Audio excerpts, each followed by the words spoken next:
Hello Stamper, welcome to Frenchie's video. I'm Frances Martin, independent demonstrator with Stampin' Up at frenchiestamps.com.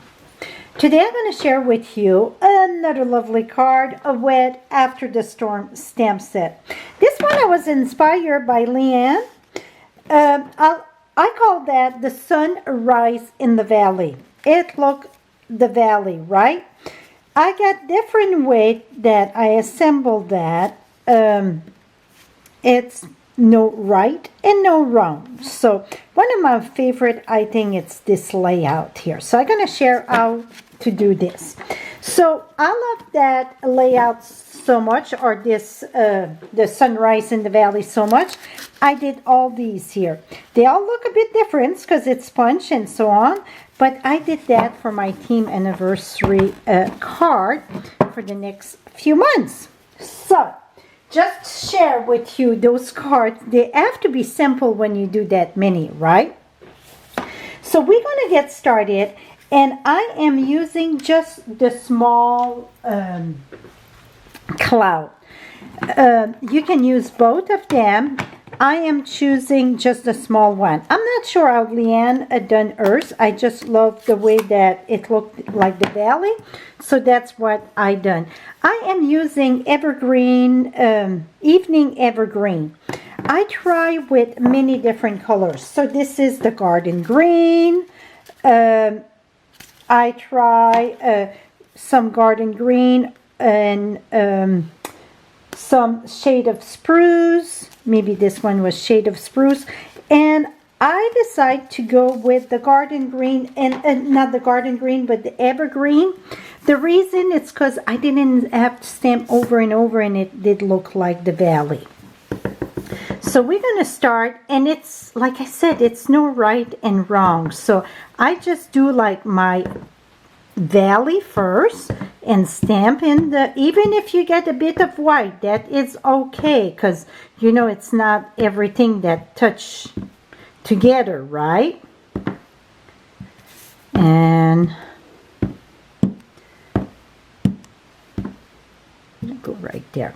So now if you want to have darker, you would keep on adding here and there. That's it. So I'm going to leave that like that. This one, it's very caved in. If you see, all of them are very different in the shape, right? Like this one, it's very much more. So don't judge your card till you're done. Keep on plugging along till you are completely done. Now we're going to use the dots. I call that the raindrops here. And we're going to use that with So Saffron. Some of them I use both So Saffron and here I use Calypso. I'm using just So Saffron. I think just So Saffron is good.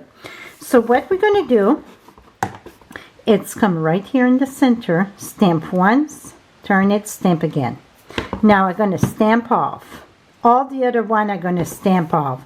So really, I'm going to do maybe one more that it's just a little bit there and a little bit there. So now we got our ray. I could have covered the bottom there, but what, instead of cover the bottom and masking all that, I came back and have it darker at the bottom. See? So really, you don't really see those lines at all. You would have to look very close to see those lines. So now that is done, let's bring the Calypso. So I'm going to use the Calypso. Some of it I use it, some of it I didn't, and I'm going to be honest, I like it with better than without. Let me make a little bit more room here. I'm using a not a dauber, but a blending brush. Tap it, and I tap on my scrap paper first, and come here and don't press hard, very soft. And the reason why you don't want to press hard, if you press hard, you're going to see the line, and you just want that a very small A soft sunrise. And now the more that you brush, then you can press a little bit harder, and that's it. I think it's a great tip when you use the brush to have a smooth finish. It starts soft and then go harder. And I always go on my scrap paper first. And see, if I wouldn't go on my scrap paper, see, the minute I touch, I got that blob there. That's the surface of the ink of the brush. So if you tap it first, then you come here and see, you don't have that big drop there. Another thing you can do, not to use the lose the ink, is, you know, the plastic that come the designer, some of the designer series paper, you can use that, so then you don't waste the ink really, because you can go over and over on this and grab back the ink. I had that in a tip video. Okay, now I'm gonna move that. I think I'm done with the Calypso. Oh, I had some yellow, some blue there, and I know why, because I brought that camping. I did all those card camping that you saw, and you know the space is little, so I have to compact everything in my little box. So again, I tap here. Now I go right on top of the Calypso. And oops, see, I had that drop there. You want to tap on your okay, that looked pretty good. I'm just going to add a little bit of Calypso here. Et voila. Now we're going to close this, and I'm going to use Misty Moonlight for the top. And I did this very simple. One thing I want to tell you though, sky, it's not a perfect smooth surface most of the time. So don't worry if you get like some, see, spot that are different variation of the color. That it's perfectly fine. I'm trying to find some that it's even look like big chunk, because I want to find them now. I can't. But yeah, don't worry if it's not just the perfectly smooth. Oh, right here I get some. Perfect. See here, I get lines, lines here, lines there. That is perfect, because the sky get many variation if you get a little bit of cloud coming in. And also when it dry more smooth and lighter. So keep that in mind when you use sponging or a blending brush. Like, start on my scrappy paper and I go circle motion. And I'm going to try to have discoloration or whatever, some blotch in it, so you can see what I'm talking about, the blotch. Okay, that's pretty good. And I do have some blotch in this, so that is good. See, here I get blotch, bit of lighter there. And that is perfect. So I can keep it this way. Or if you want like darker, well then you would keep on adding more.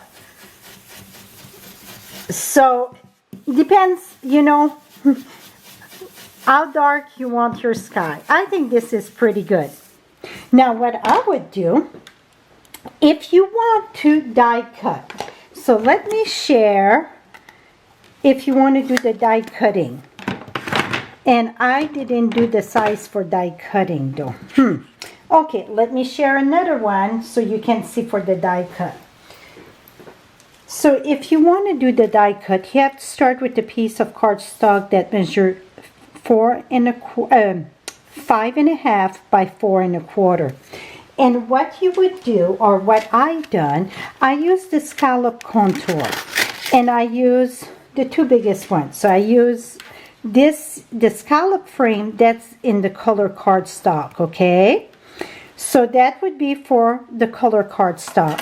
Now this one, the single frame, the scallop, that is for this one. I could do it with this one. You see, it would fit, but I wouldn't have to do this here because it's not big enough. See, my scallop frame would cover it.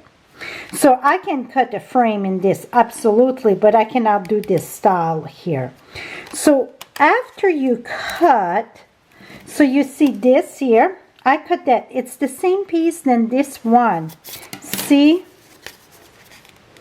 That it's the same piece. Is that wicked cool? I think so. So what happened is after you die cut your piece, and see, this one was too small, so that's why you need the full size. You use the negative, I would say, to glue on your card base, and the frame go on top of the scallop frame. So both pieces are from the same piece cardstock. That's it. That's simple. So this one here, I could do this with this because, you know, it's the smaller one. I'm just going to glue it plain. So it's no right and wrong, but I really like the way that this frame works because it all flow together. You just get that frame in between and it's all one piece of cardstock. So I hope this helps. So this one here, I'm going to stamp the greeting a little sunshine. So what I was trying to do is do the frame, but I forgot I had cut. I like to do a card just like this. I'm going to use my Misty Moonlight, and I'm going to put a little sunshine for your day. I'm going to take this, and I'm going to put that right in the center here. Smack that right here. Et voila. See? And then I'm going to mount that. Here we go. Put that on the card base. Very simple. Maybe I'm going to add some bling to this one. But very simple. That's the one that I call the sunrise in the valley. So I hope I inspire you. I will have all color that I use and the measurement for like this or then the plain one, I call it, on my blog. Right below, you get the direct link to go to my blog, where I'm going to have all measurement, colors, and also all in the US can shop 24/7. Thank you so much and have a lovely day, my friend. Bye-bye for now.